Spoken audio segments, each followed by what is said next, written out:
In this video, we are going to talk about the remainder and factor theorems, which are necessary to understand before you can start solving polynomial equations.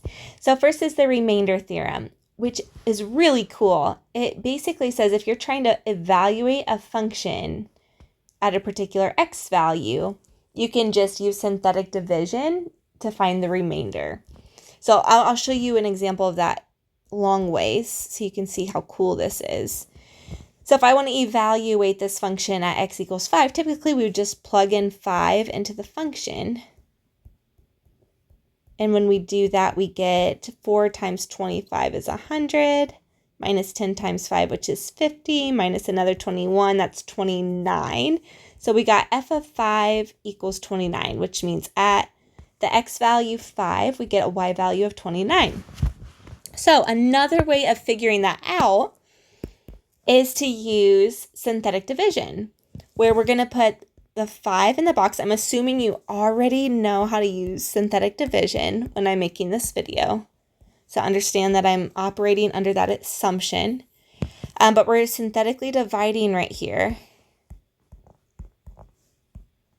And we get a remainder of 29, which is exactly what we got when we substituted the 5. So this is another way of evaluating a function at a point. Now, it might seem kind of silly. I'm going to go ahead and start in on this next example, which is really similar. We're going to put negative 4 in the box, set up our coefficients. So this might seem silly when you can just plug it into the function and evaluate that way. But this is all leading us into the factor theorem, which is a great tool to have. Ooh, these numbers are getting big here. And then, there you go. Big, big, big. Okay. But we need the factor theorem in order to solve polynomial equations. At least if you don't have a graphing calculator. That's how we'll need to solve them.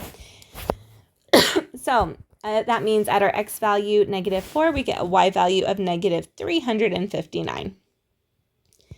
So here's the factor theorem. The remainder theorem lends itself to this factor theorem, which says, basically, if a remainder equals 0, then that means that f of k equals 0.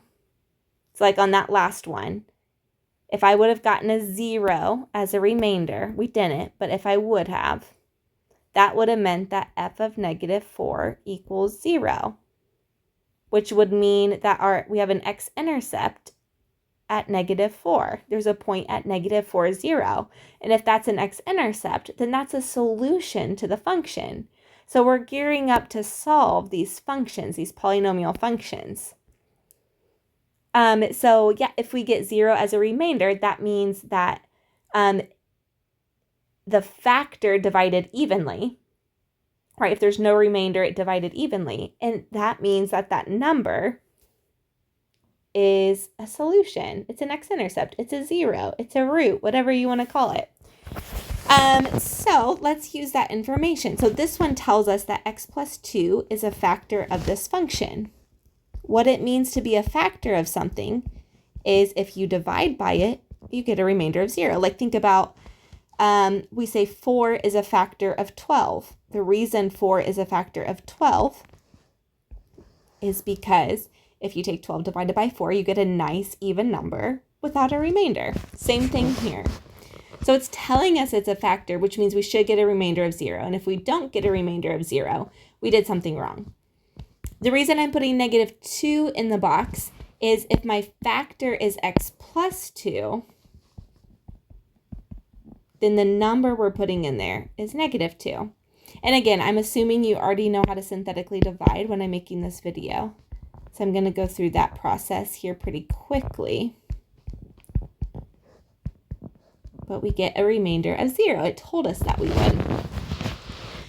So when I take 3x cubed minus 4x squared minus 28x minus 16 divided by x plus 2, my result was 3x squared minus 10x minus 8. Now it tells us to factor it completely. That means keep going. We've got a quadratic now. Let's factor this like a quadratic. And so you can factor a quadratic however you factor a quadratic. I'm going to use the slip and slide method.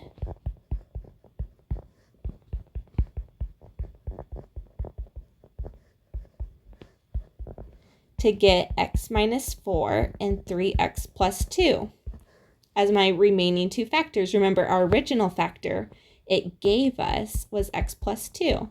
That means f of x can be written like this as 3 factors. It was a cubic, so we can write it as 3 linear factors. Let's do another one.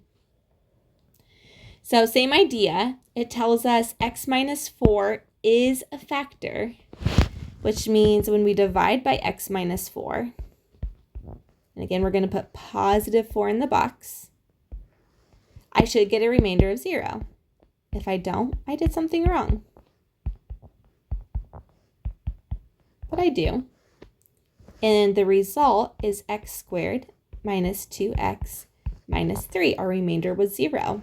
When I factor this quadratic, I get x minus 3 and x plus 1.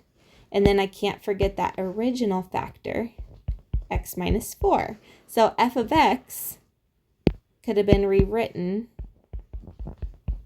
as a factor, as a function of these 3 linear factors.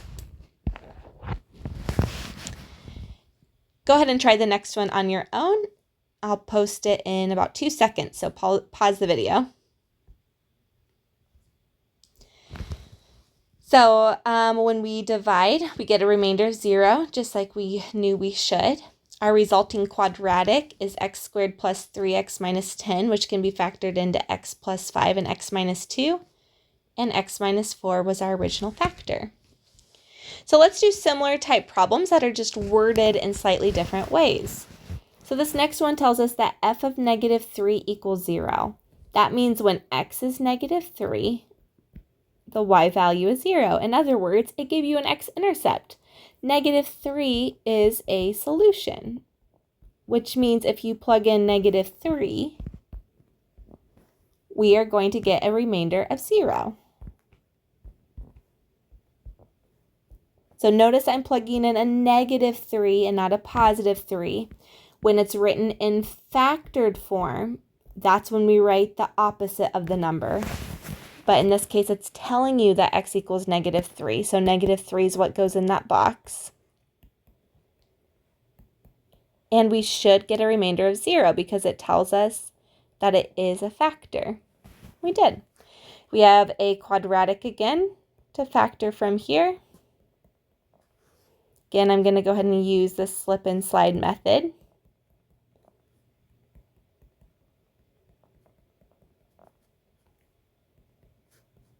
Running out of room here. So I'm getting x plus 1, 2x plus 3, and then again that original factor was x plus 3. The solution was negative 3, which means the factor was x plus 3. So this one's worded differently, but it's the exact same idea. It tells you a 0, it tells you a solution.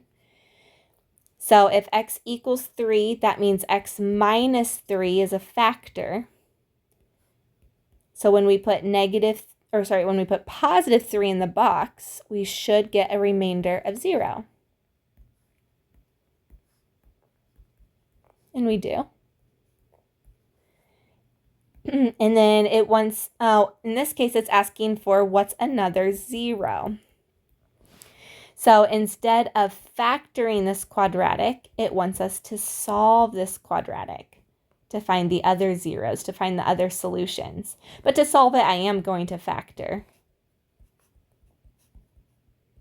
And so if my factors are x plus 5 and x minus 4, that means my solutions are negative 5 and positive 4. And then, of course, the original solution was 3.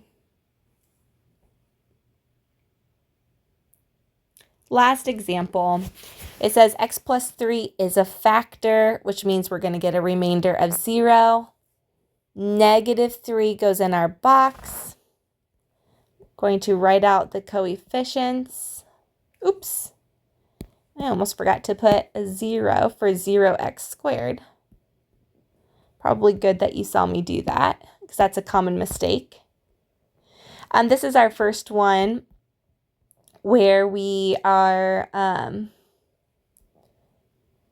lots of zeros here. But we get a 0 as a remainder, which is what we knew we should. This is the first one where we're we are dividing a quartic function instead of a cubic. So our resulting is a cubic. So we get x cubed. This is 0x squared, 0x minus 1, and then of course a remainder of 0. So if I'm going to factor this completely, I need to factor this difference of cubes problem, which is x minus 1 times x squared plus x plus 1. And then, of course, my original factor. So that is f of x written as a series of factors.